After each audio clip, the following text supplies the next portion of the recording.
እንግዲህ ኦንላይን ስራ ይባላል። ዛሬ ደግሞ ቀለል ያለሽ የኦንላይን ስራ ይዤላችሁ መጥቻለሁ። ለአማርኛ ተናጋሪ፣ ለትግርኛ ተናጋሪ እንዲሁም ለኦሮሞኛ ተናጋሪ የምትሆን ቀለል ያለች ስራ ይዤ መጥቻለሁ። እንግዲህ ቀለል ያለች ስራ ሁሉም ሰው መሳተፍ አለባት። ያው በጣም እንግዲህ የሳኩበት እኔ ደስ ስላለኝ ነው። እናንተም ደስ እንዲላችሁ ሰርታችሁ ውጤታማ እንደምትሆኑ ተስፋ አደርጋለሁ።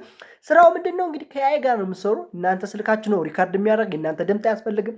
ለምሳሌ አንድ ሰው ግሮሰሪ ሂዶ ምግብ ሲበላ ሰው ጋር ሲያወራ ስልኩን ይከፍታል፣ ይቀርጣል ለ20 ሴኮንድ 500 ኮይን ይሰበስባል ማለት ነው። እንዲሁም ከተለያየ መስሪያ ቤት ስትሄዱ፣ ከተለያየ ቤት ውስጥ ስትሄዱ እናንተ እየሰራችሁ ገቢያችሁን እያደረጋችሁ ብር የምታገኙበት ስራ ነው ዛሬ ይዤላችሁ የመጣሁት።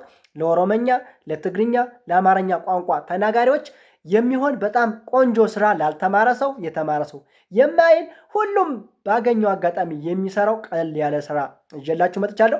እንግዲህ ይህን ቀለል ያለ ስራ ሁላችሁም